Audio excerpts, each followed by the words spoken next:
Good morning, everyone. My name is Joan Batorf, and I'm a professor in the School of Nursing and director of the Institute for Healthy Living and Chronic Disease Prevention. And it's indeed my pleasure to welcome everyone this morning. Before we begin, I do want to respectfully acknowledge that UBC Okanagan is situated on the traditional, ancestral, and unceded territory of the Syilx Okanagan Nation and their people.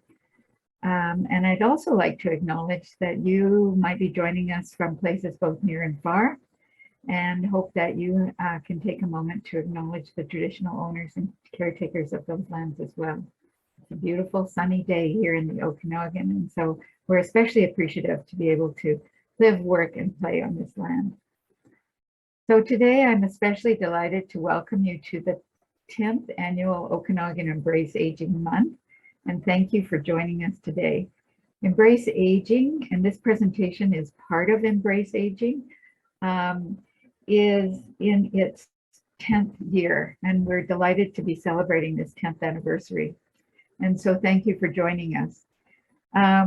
Embrace Aging is co-hosted by three partners: the Institute for Healthy Living and Chronic Disease Prevention, Interior Health, and Interior Savings and Credit Union. As I mentioned, we launched this initiative 10 years ago to celebrate and raise awareness about positive aging. And once again, our planning committee has organized quite a wide variety of educational opportunities and events throughout the month. So if you haven't had a chance to look at the calendar, I encourage you to do that, because the sessions are really designed for everyone, young and old alike, with a focus on a variety of topics from healthy aging to ways to improve quality of life among older adults and family caregivers and everyone. And there's some really interesting ones. And I'm going to attend the bird watching one on Saturday morning at 7:30, and hope some of you might be able to join us. Our goal is to inspire everyone to embrace positive aging. Today, our session is co-hosted with the North Okanagan Hospice Society. And we've also been partnering with the North Okanagan Hospice for 10 years. So a lot of 10th anniversaries this year for the Institute. Before we begin, I do want to just mention that there is a closed captioning button or box on your screen, and you can move it to anywhere on your screen by dragging it, or turn it off using the closed captioning hide caption button on your menu bar. So, and of course, as we mentioned, questions and comments can be added into the chat. And I think we've included an invitation for you to do that in the chat. And you can do that at any time. And towards the end of the presentations, we will read those out to our speaker and have a conversation about today's topic. So before I begin, I'd like to introduce Clara Dick, who is the educational leader at the North Okanagan Hospice Society, who is hosting this particular webinar with us. So Clara, over to you. Thanks, Joan. I appreciate that introduction. Yes, as Joan said, we've been working together for 10 years to bring leading edge palliative care research to Canada. And we specifically focus on Canadian research. It is my pleasure to introduce Madison Huggins. She's a PhD candidate for the School of Nursing at the University of British Columbia, Okanagan.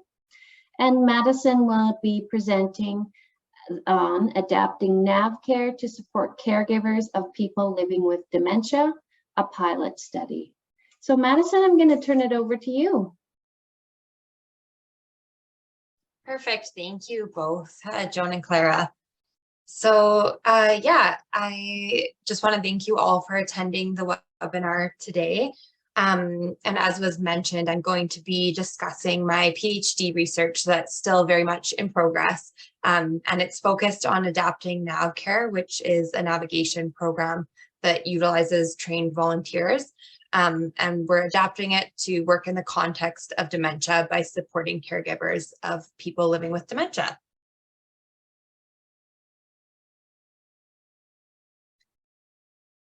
So we will go over a few different components of my research today to outline the process of how we've worked on adapting this existing Nav-CARE program to fit within the dementia context. So I'll provide a bit of information on what the Nav-CARE program is. I'll provide some context on caregivers of people living with dementia. I'll discuss a bit about how we developed training curriculum for volunteers and what content is included in that. I'll go over what the pilot study has consisted of and the preliminary findings from that. And then finally, what the next steps are for the research and future program implementation. So what exactly is Nav-CARE? So the name stands for navigation, connecting, accessing, resourcing, and engaging. And I know some attendees here are really familiar with Nav-CARE, but some of you might not be. So I'll just give a little bit of information about it. So it's a volunteer navigation program that's been implemented in multiple sites across Canada within hospices and other organizations. And it utilizes trained volunteers to support people living with life-limiting illnesses who are living in the community. And it really helps them to navigate different components of the disease, which might look like planning for healthcare appointments, finding resources in their community, dealing with sadness or grief or anything that really might come up. So the hope is that through consistent visits with a volunteer, the client will be supported to engage with their community and access resources, as well as have someone to confide in and just talk to. So the program originally was not developed specifically to support caregivers of people living with dementia. And there are a lot of different components that need to be considered when the support is being provided to the caregiver directly, rather than the person living with the life-limiting illness, which it was originally intended to do. Dementia itself also presents unique nuances about care that aren't necessarily present in other illnesses and need to be considered in the development and administration of these types of supportive programs, which I'll get into throughout the presentation. So the goal of this research has really been to figure out how we can adapt Nav-CARE to adequately support caregivers of people living with dementia, and really if a volunteer navigation program that supports caregivers directly works within this dementia context. So adapting the Nav-CARE program, as you can probably imagine, is a complex process. And so just to break it down into the steps that we took to make it a little bit more digestible, we split it into 3 distinct steps here. So the first was conducting a literature review to understand caregivers' needs, the existing programs to support them, and what dementia navigation has looked like so far. The second was to develop a volunteer training curriculum that would be used to train the volunteer navigators. And the third was to pilot the program. And so I will go into detail about each of these steps. So step 1, the literature review. I'll just give a few highlights about what was key information to inform this research from that process. So who are caregivers? So when we talk about caregivers in this context, these are caregivers who are not employees or being paid for the support that they're providing. They're often spouses, friends, children, neighbors, or siblings of a person living with dementia. Caregivers are a huge component of the care community, and they provide around 82 billion hours of care worldwide annually, which is equivalent to more than 40 million full-time workers. They're often in the caregiver role for around an average of 6.5 years, and they support people living with dementia with a variety of tasks like cooking, cleaning, assisting with personal hygiene, attending doctor's appointments, making healthcare decisions, and really providing emotional support and companionship. So as you can imagine, as our population continues to age, the amount of caregivers is anticipated to increase. And in Canada alone, estimates suggest that there will be over 1 million caregivers by 2050.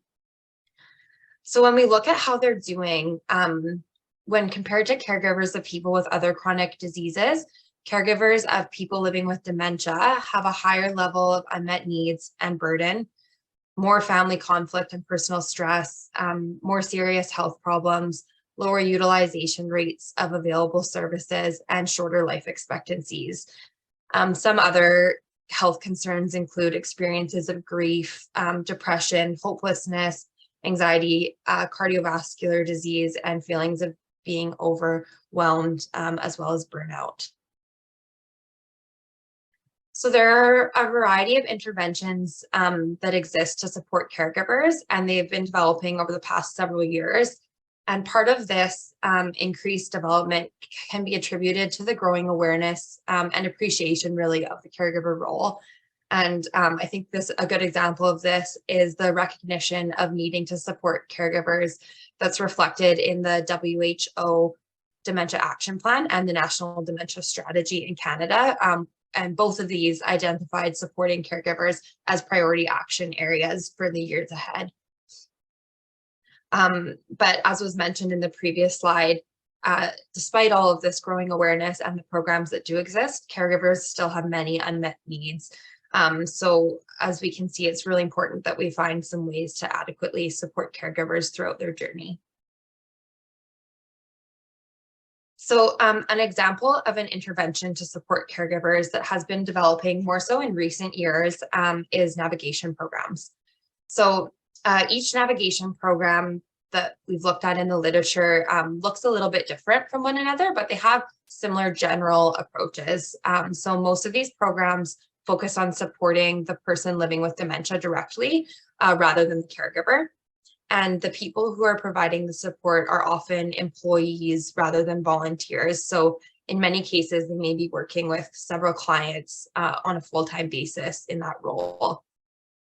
Some findings have suggested that even though the primary focus might not have been on the caregiver in the form of getting services directly, that navigators did find themselves supporting caregivers, and lots of the success was actually attributed to the work that they did with caregivers specifically. So that's promising for the model that we're using in this research, where the support is going to be provided directly to that caregiver through a volunteer.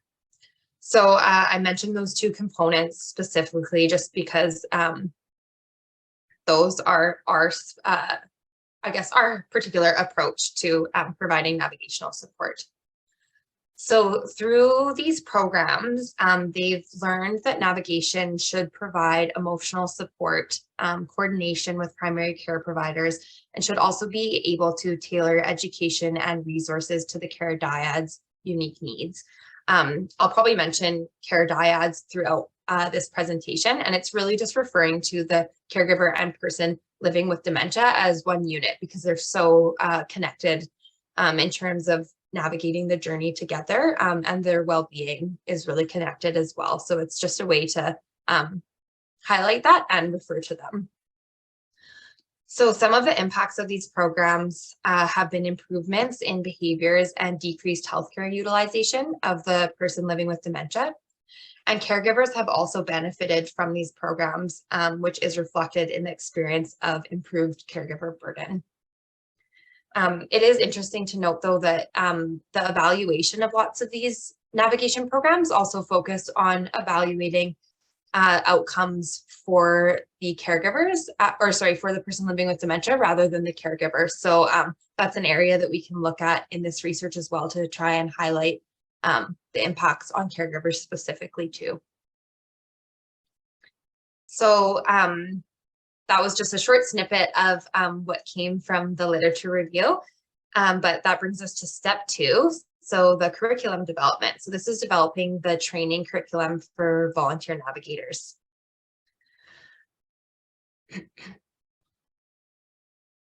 So in order to develop the training curriculum for volunteers, we needed to build on our understanding from the literature review to really know what the needs of caregivers are and what knowledge, skills, and abilities, or in other words, competencies, volunteer navigators needed to be trained in order to meet those needs. So to do this, we used a modified e-Delphi method, which essentially is a method that is often used in consensus building. So basically what it consists of are whatever amount you really are working with. We use 3, but a series of sequential questionnaires that build upon one another and are administered to an expert panel. So because the questionnaires build on one another, the data analysis really happens as you go after each questionnaire as it informs the next one. So I'll describe that process in a bit more detail here. So in our study, as I mentioned, we administered 3 questionnaires to an expert panel of 35 individuals, and they had personal experience and expertise in a variety of areas. Some were caregivers of people living with dementia, or they had expertise in dementia research, navigation, or volunteerism. So the first questionnaire was intended to establish the importance of caregivers' needs. The second was intended to gain consensus on the knowledge, skills, and abilities required for volunteer navigators to be trained in and able to support caregivers. The third then intended to establish consensus on the appropriateness of each competency statement. So you can see here that we started with needs, went to competencies, and then asked if those competencies were really appropriate for the program. So these surveys were administered in this order specifically because the preceding questionnaire really provided the content needed for the next one. And I'll describe that more. So this is an example of the first questionnaire that we administered. This just shows one of the boxes that was included, so you can get a better idea of what it really looked like. So you can see here that all of the needs statements on the left-hand side relate to developing and strengthening relationships with particular groups. So we have other caregivers or the care recipient or family members or friends, and so on. And for each particular group, the panelists were asked to provide an importance rating ranging from 1 to 5, as you can see there. They were also provided with an open-ended question in case they thought of additional needs that caregivers may have that related to strengthening relationships that we might have missed in this. So all the needs statements included on this survey were grouped just like this, depending on the content. So there was a category just like this that would have different items on the left-hand side there. But there were categories for healthcare support, information, and so on. So to analyze the data, we determined that consensus was reached if 60% of respondents rated the importance of a need as 3 or greater.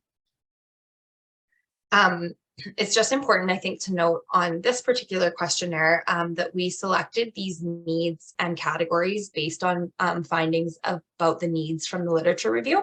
And we also consulted with an advisory board of caregivers who helped us to make sure that the wording fit and reflected their experiences and that the needs in here really were something that they could identify with.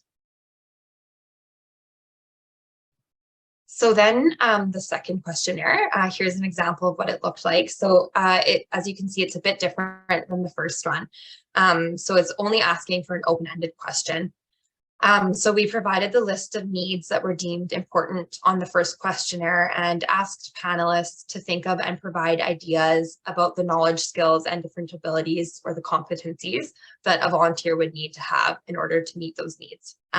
So they were all grouped in categories just like this, which I mentioned in the previous slide.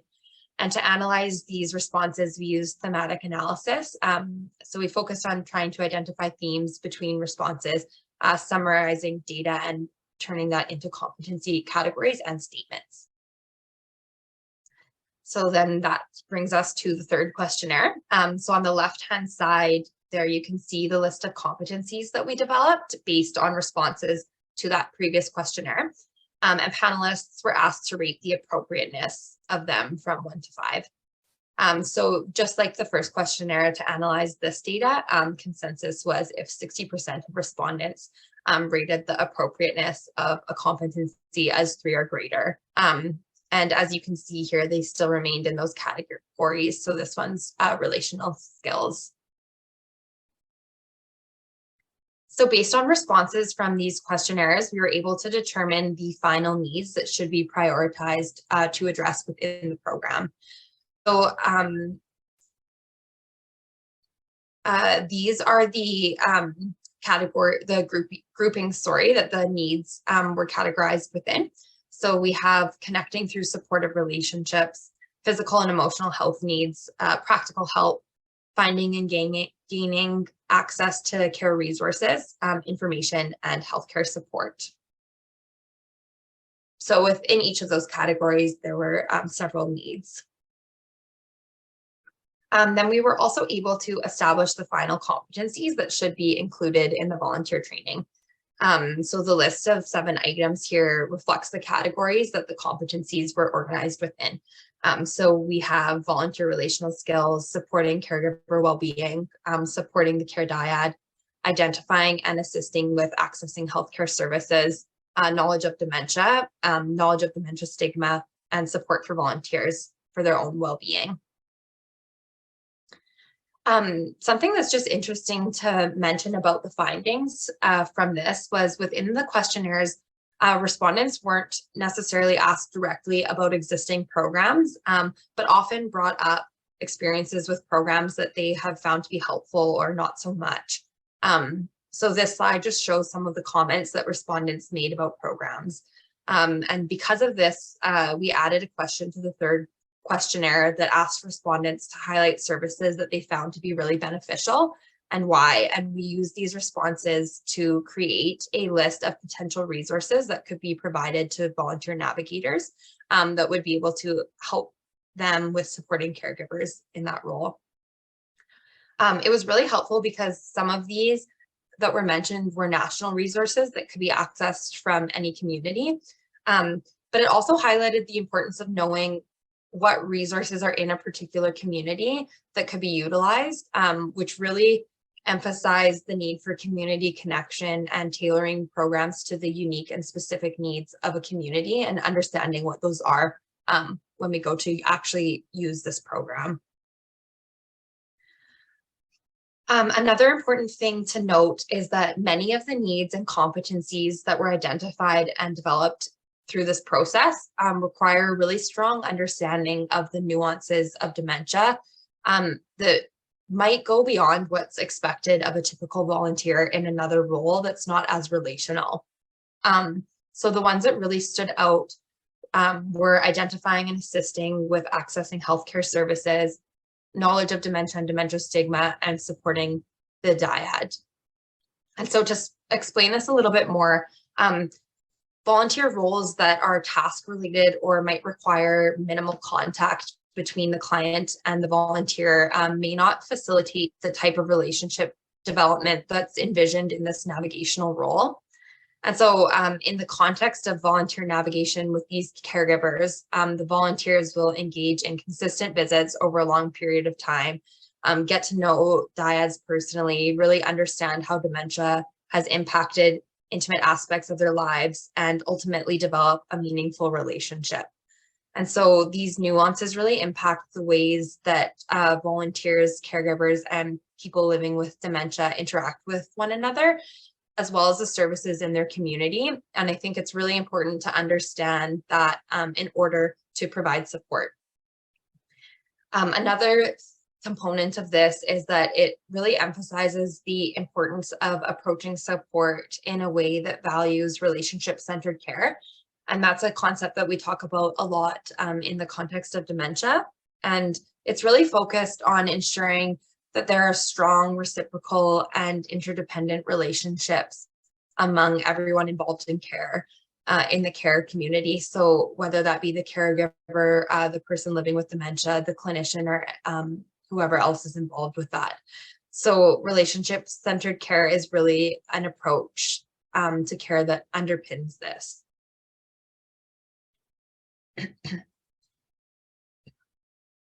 So based on all of this information from the Delphi and the literature review, in order to determine what needed to be included in the volunteer navigator training and how to even start doing that, we did a mapping exercise where we looked at the existing volunteer training for Nav-CARE and the needs and competencies developed from this questionnaire process.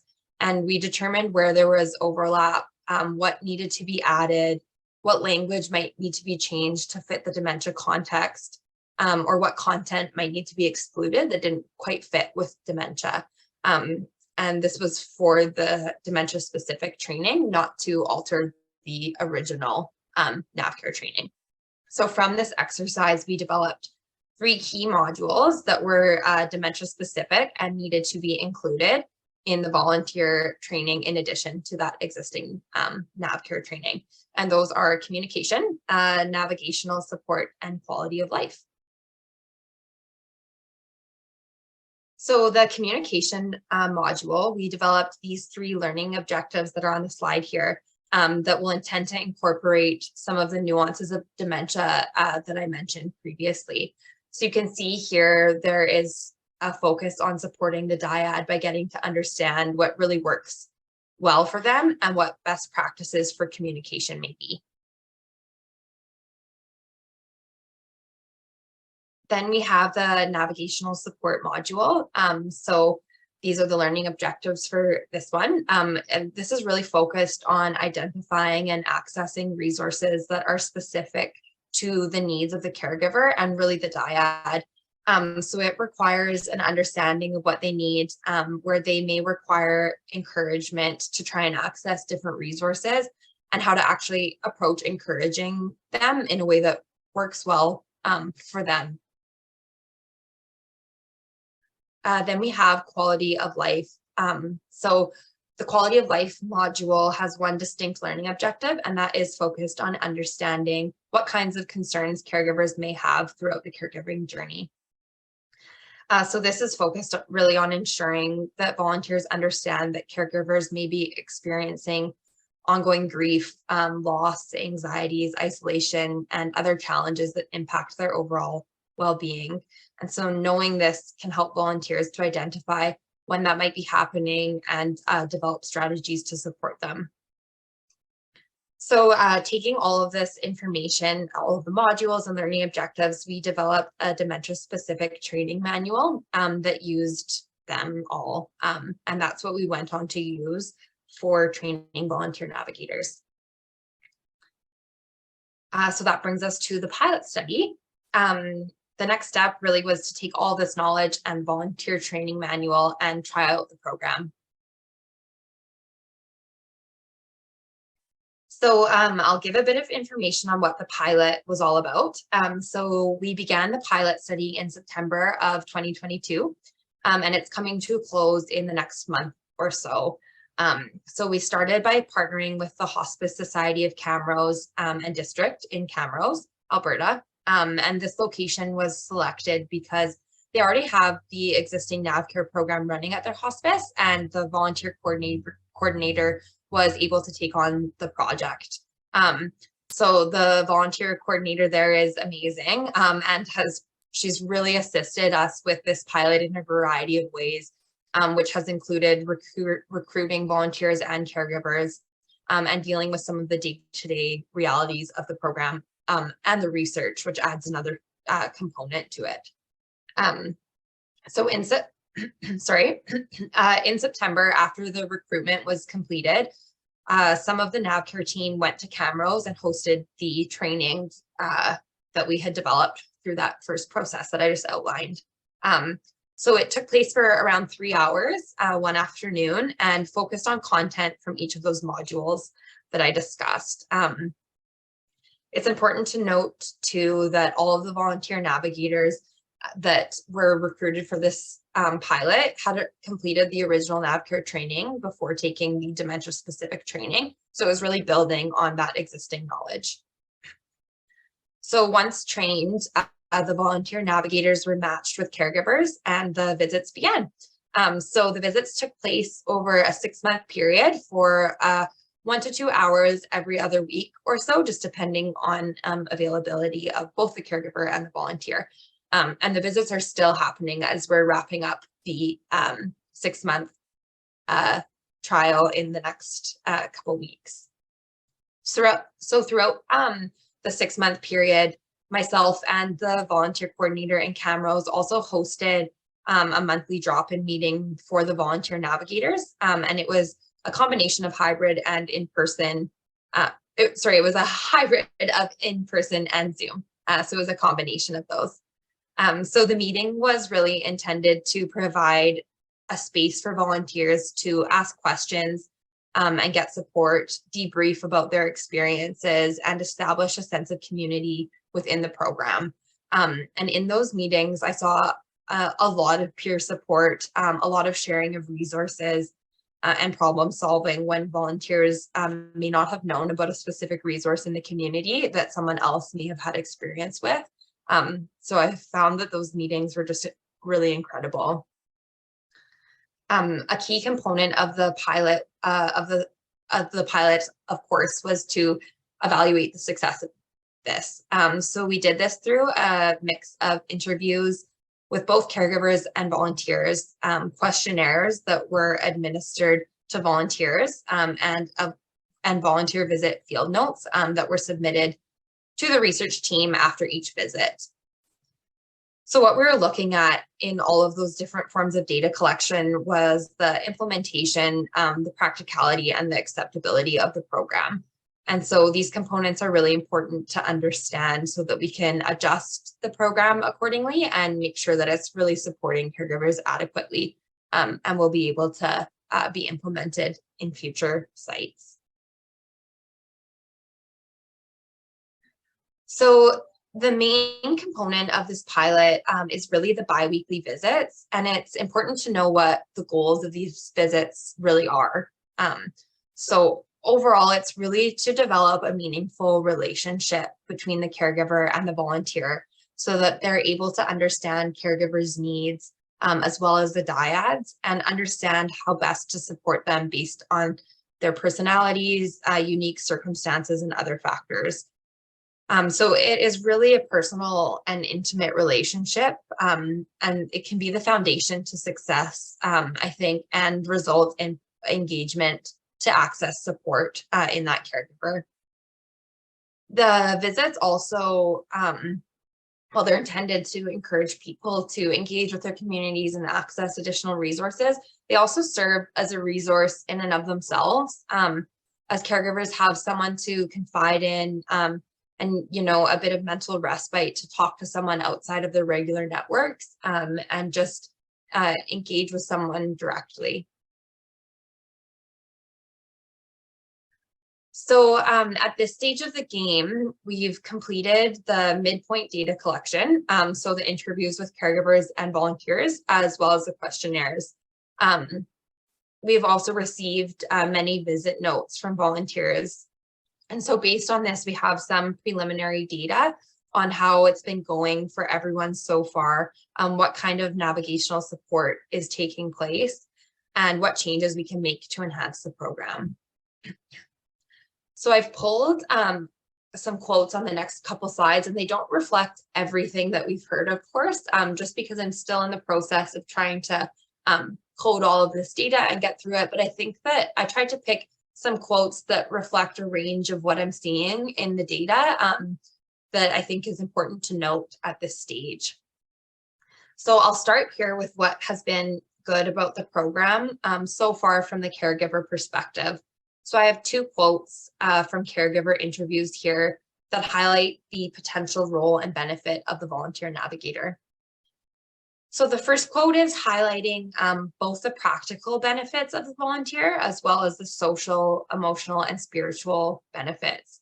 The caregiver says something so important, I think, about just feeling heard and seen by the volunteer when she says it's so often caregivers become the forgotten people. The second quote really speaks to the volunteer being someone that can listen to both the good and the bad. And this came up in a lot of interviews with caregivers. Often they really don't want to burden their social groups with always talking about their role as caregivers or the person they're caring for, but they need someone to talk to about it. and have found that having the volunteer to talk to really serves that purpose and provides them with that. I also wanted to highlight some of what caregivers have mentioned as potential areas for improvement within the program. So the first quote here speaks to some of the ongoing anxieties about caregiving. And so this caregiver is saying how it was helpful to have the volunteer listen to her, but that the volunteer having more knowledge might not really be able to alleviate her worries. And I think that this really highlights the importance of empowering caregivers.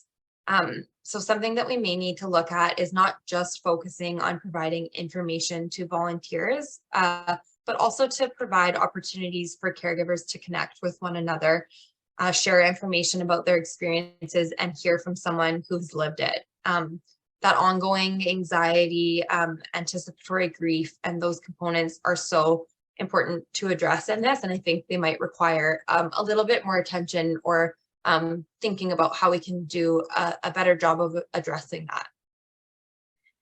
The second quote here was from an interview that really stuck with me. So this caregiver is talking about her experience with depression and how she was really unaware of where she was at, her own needs really, and how socialization might pull her out of it. And so it really speaks to how helpful a volunteer navigator may be in providing social connection to a caregiver, and also being able to help them identify their own needs in a way that they may otherwise not have been able to. So the reason I included it in the room for improvement section is that this caregiver was struggling with depression for quite some time, and really didn't feel like she had much support. It's great that she is now able to have support through the program, but we need to look at ways of identifying caregivers earlier on in their journey, and getting them involved with the program so that they don't have to go through that alone for such a long period of time. So if we can support people earlier on, I think that would be a huge accomplishment, and provide the opportunity really for the caregiver and volunteer to establish support that can stay with the caregiver throughout the disease trajectory and adapt with them as their needs change. So that brings us to what we've heard from volunteer navigators. So again, I just wanted to start with the good. So the first quote here talks about the development of a really meaningful relationship, and one that is beneficial to both the caregiver and the volunteer.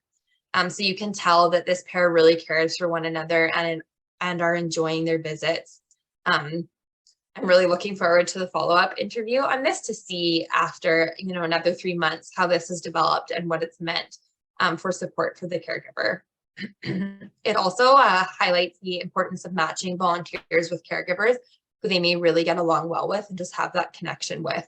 I think that's where the volunteer coordinator really plays a role, as they often know these individuals and can make good calls on that. And I know from hearing through these interviews that people are very appreciative of the volunteer coordinator in Camrose, who is able to do that in so many circumstances here. The second quote here, "She's an inspiration to me," really emphasizes what I've heard in so many interviews with caregivers, which is that they are learning so much. So many interviews with volunteers is that they are learning so much from the caregivers. So whether that's about dementia, resources, or resilience, really, my impression so far is that the volunteers are getting so much out of this, just like the caregivers are. And so here we have some of the challenging things that volunteers have brought up.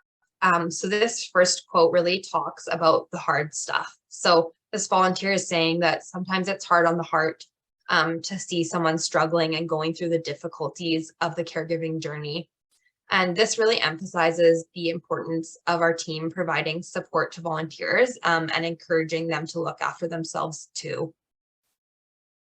The second quote here brings up something that we can consider in making future improvements. So the volunteer is discussing how they would appreciate more support in finding resources. And so I heard this sentiment throughout various interviews, that it would be really helpful for volunteers to have a centralized and comprehensive list of resources that they could go to direct caregivers. And so we did provide this within the training manual, but I think based on the feedback, we need to make some alterations to that. So whether that be really consulting at the community level when we implement the program to gather information on some of the resources that are maybe a little less findable or aren't online or are more found out about through word of mouth, that we could then make a list specific to each community and be able to provide that to volunteers. But I think that that would need to be done in really good partnership with people in the community. So in talking about this specific issue in the monthly support meetings that we are hosting for volunteers, one volunteer brought up how a local organization was working on creating this type of list and putting it online currently in their area. So that's something that might really help to address this gap in this specific community. And I think that discussion also really highlighted for me the importance of having a sense of community within the program among volunteers so that this type of information could be shared and people could really learn from one another. And also it will just prevent the reinventing of the wheel. And so based on all of this, what do we know so far? So what are the key things we need to consider? And I will just put a caveat in here that as I continue to analyze the data, some of these things might shift a bit, but this is where we're at for now.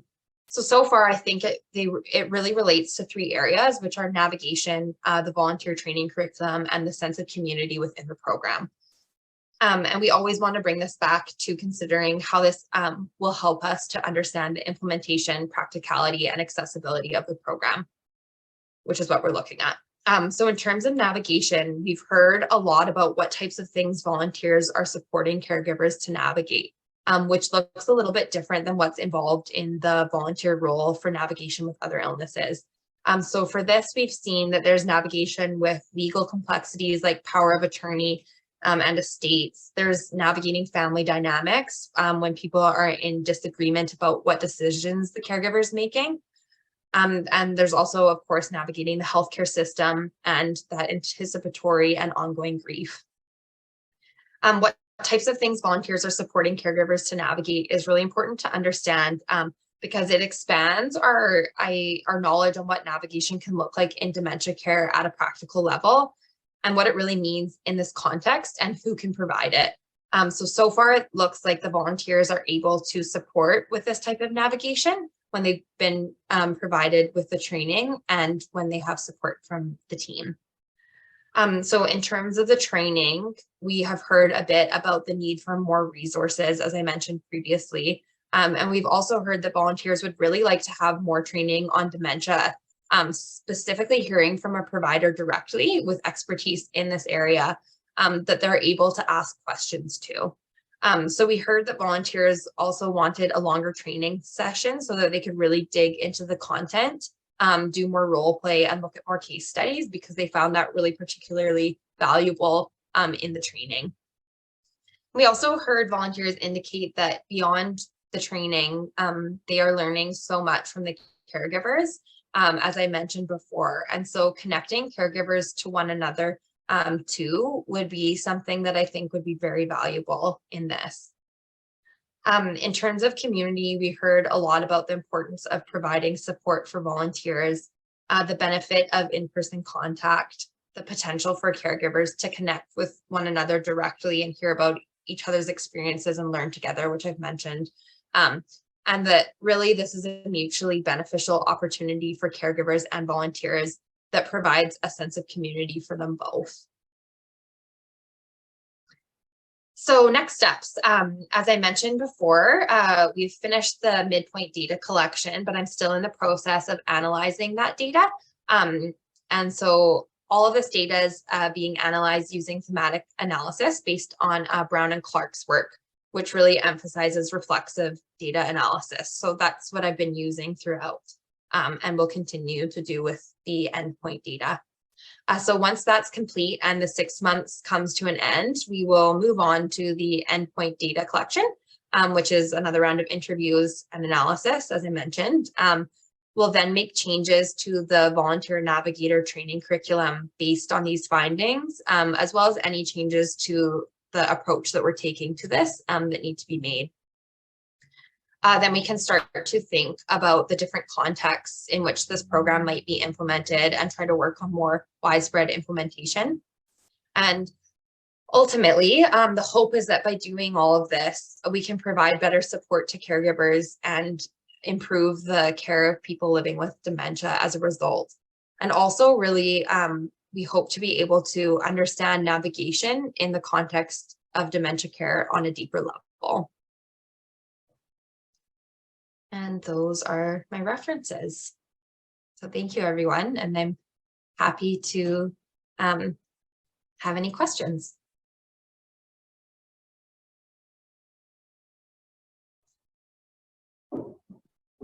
Hi, Madison. Thanks for that. That was really, really interesting to see how Nav-CARE is fit into the realm of folks with dementia. I agree. Brilliant presentation. Thank you so much, Madison. Thank you. I'll encourage people to add comments and questions into the chat box. And we already have one from Bill. Did your volunteers access Wicking dementia training? I don't know about that, but can you tell us if that's the case? What was that? Wicking dementia training? Wicking dementia training. So I guess it must be an additional form of, from the University of Tasmania. Oh, yes. Okay, I know what that is. No, so the only dementia specific training that they got was what we had developed through the e-Delphi study and that training manual. So they all completed the original Nav-CARE training, but that doesn't have a dementia focus. And then the modules that we created was the dementia specific content.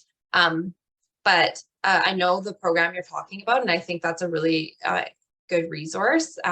So, yeah. Great. I had a question, that quote that you had about from a volunteer concerned about the worries that this caregiver had, and it appeared to be linked to getting support from the healthcare system. And current, of course, everyone knows that we're kind of stretched in the healthcare system these days for various reasons. And so worried about, I guess, the support that she might get from healthcare providers when she needs it.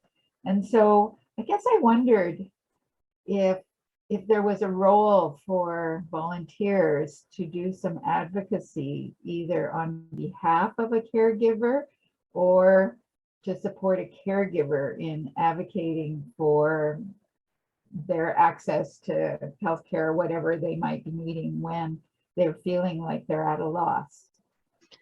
Yeah, absolutely. I think that's one of the key roles that the volunteer can potentially have. And I think that in order to do that, part of what has to happen is that development of a really strong understanding of that person and that really meaningful relationship so that they can understand what type of support and advocating would be really beneficial for that person and what they would respond to well for and what they really need. So whether that's help preparing for an appointment with a healthcare provider. So in our manual, we provided a tool that has some questions to think about that you can help take to the caregiver and do with them to help think about what you might want to prepare before a healthcare appointment so that you have some of those questions on your mind or those types of things.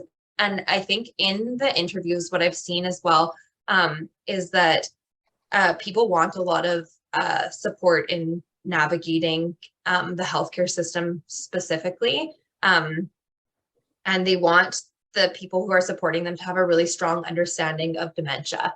So everything has come back to that a lot. So that's sort of where we're at with that. But I think that that's totally where we envision this role. Great. Okay. Thank you. Clara, do you want to pick up the question that's in the chat? Yeah, it kind of leads on from that. Are you able, you mentioned a tool about preparing for medical appointments. Is that a tool that you developed through this program, or is it something you imported from another source?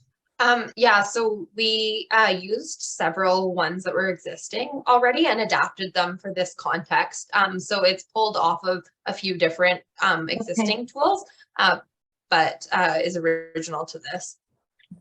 Yeah, okay, thank you. I'm also curious, you're talking about these visits every 2 weeks. Was it with the dyad, or was it with just the caregiver or the person experiencing dementia? So it really depended on the preference of the caregiver and the situation that they were in. So in some cases, we have caregivers who are a lot farther along in the journey where their spouse or family member is living in long-term care and they're navigating caregiving from that. And then we have a few as well who are living with the person that they're supporting. And so often the preference for caregivers was to visit without the person living with dementia there, just so that they could talk about things that they might not feel comfortable doing when that person was around. But there have been some where both the dyad is present, so both individuals are there. And so within our training, we've focused on providing a bit of information on how to navigate communication with the dyad specifically. So how to respect the personhood of the individual living with dementia and honor both of their needs in a conversation and what that really looks like. So we've considered that that might be the reality of some visits and tried to prepare people for that. So Shannon mentions this directory of local community resources, and I agree that that's important. And you indicated some communities are beginning to develop these. She wonders, and I wonder as well, whether volunteers might have a role in creating their own lists, because it would need to be a living document, because I would think that some resources might come and go, and so I would always worry about it being outdated. But I could see that volunteers as a group, especially if they met together, could create a living document for their community that they continually update as they learn about different things and share with each other. And it could be online, so it could be accessible to all of them. I don't know if that might work, but. No, absolutely. And I think in the training, we had a whiteboard and people were talking about different resources in the community. And so many that we didn't know about came from that. And then as well in those monthly support meetings for volunteers, that's where so much resource sharing has taken place. And they're really the experts on what is in their community. So I think that's such a true point and a really good approach to having a living document with those resources that's created in collaboration with the volunteers. I think that's a great way. We have a comment from Mary saying, this is so needed. So you're obviously doing great work here and very important work. Due to the stigma of dementia, it's a very lonely, draining journey for the caregivers. So sees the importance of those visits, obviously. And then Leanne, speaking from experience, it would be helpful for volunteers to have training when working with an uncooperative caregiver. I'm not sure if you've encountered that. I would have thought that when you have a volunteer and a caregiver, the caregiver is someone who's agreed to be involved in this, but maybe there are aspects of the support or advice that they might not want. I don't know. Right. Yeah, no, it's a good point. So you're right in that everyone who's come to this has recognized that they want some support and want to be involved with a volunteer. But I know at the beginning in some of those monthly meetings with volunteers, there were a few people who were struggling, particularly with not feeling like the caregiver really wanted to open up to them, or they were struggling to develop that relationship. And then when I checked in 3 months down the line, it was a totally different story. So I think that sometimes it just takes those consistent visits and that continuity of support to really be able to overcome some of those barriers that might seem like someone doesn't want help, but it's just their personality or the circumstances. So I think that just speaks to the value of having those consistent visits and this role. Great. Clara, do you want to pick up the next comment from Leslie? Sure. Yeah. So Leslie writes, this program is very much needed, and I'm excited to hear how the program is developing. Such a great use of volunteers with dementia care, especially in helping support the caregivers as well as the person with dementia. Yeah. So again, highlighting how much support is needed, not just for the person experiencing dementia, but for their caregiver. Yeah. Yeah. Yeah, definitely. Great. And Mary adds to that. She says, I love the dyad approach with the Nav-CARE program, because it centers on the person.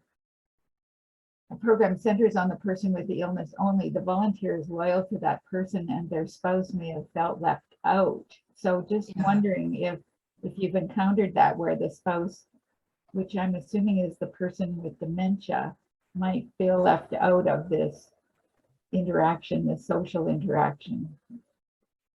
Any comments on that? You know, I haven't heard that coming from the person with dementia, but I have heard that coming from the caregiver. So what that's looked like is the caregivers feeling like feeling some guilt in the fact that they're getting support and that they see their loved one they don't feel like the support that they're being provided with is quite adequate. So it's trying to rationalize and make sense of recognizing their own needs and their ability to access support.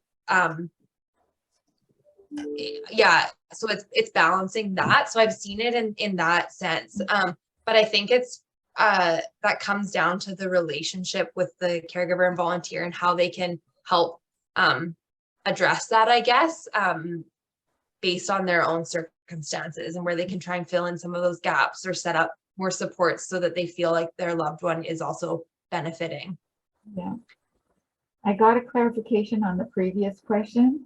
Oh, yeah. Uncooperative in not dealing with the volunteer, as I assume. Oh, okay. It's uncooperative in accepting supports and help, which in some ways might be a little bit about the volunteer, but probably broader than that. And there might be all kinds of reasons why someone might decline support, really wanting to manage on their own, and some of it might relate to the stigma, some of it might relate to a whole lot of things. I don't know if you've encountered that with any of your volunteers. Yeah, so I think in talking with some of the volunteers, they've planted the seed for accessing some support in one visit, and then they kind of come back to it later on and say, did you follow up with this, or how did that go? And sometimes people don't want to talk about it, and you just have to navigate those conversations and not push someone too hard, but let them know that the conversation can be had and you're there to support that. But I was going to say something and it just popped out of my head. Shoot. I can't, if it comes back to me, I'll say it. I know that, in some of the past research that I've been involved in, some caregivers didn't want to reach out to some supports because the healthcare providers might think they weren't coping, and then want to place their loved one, in care of some sort. And they didn't want that to happen. Yeah. They wanted to continue to provide the care because they thought it was really important for their relationship or whatever. So I can see in some contexts where people might be reluctant to reach out because it might indicate a sign of not coping or weakness, and then decisions begin to be made by others rather than themselves. So that might be one situation. Yeah, absolutely.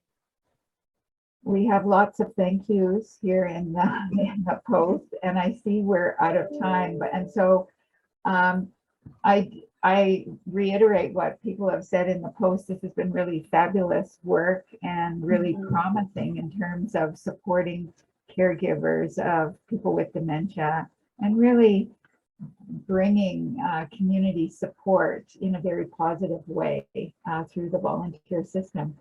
So I really wish you well in completing this study, and we'll have to have you back. Some people said they want to hear the final results, so we'll have to have you back and hear the final chapter of this work. And I know it won't be the end of this work because it'll continue on, but to hear the end of this study would be great. I do want to also thank everyone who's joined us today. It's been a fabulous presentation, and I hope that you have a chance to join us for some of the other Embrace Okanagan events, and you can find them on our website, Embrace Aging, OkanaganEmbraceAging.com.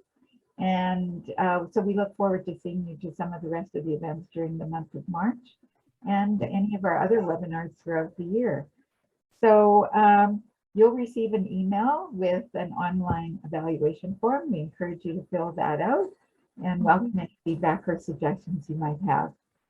So I wish you all a great day, and thank you once again to Madison and to everyone who came with us, and to Clara for joining with us today. Lots more positive notes in the chat. So thanks everybody. Bye. Yeah. Thanks for having me. Thanks everyone. Bye. Thanks, Madison. Thanks, Joan.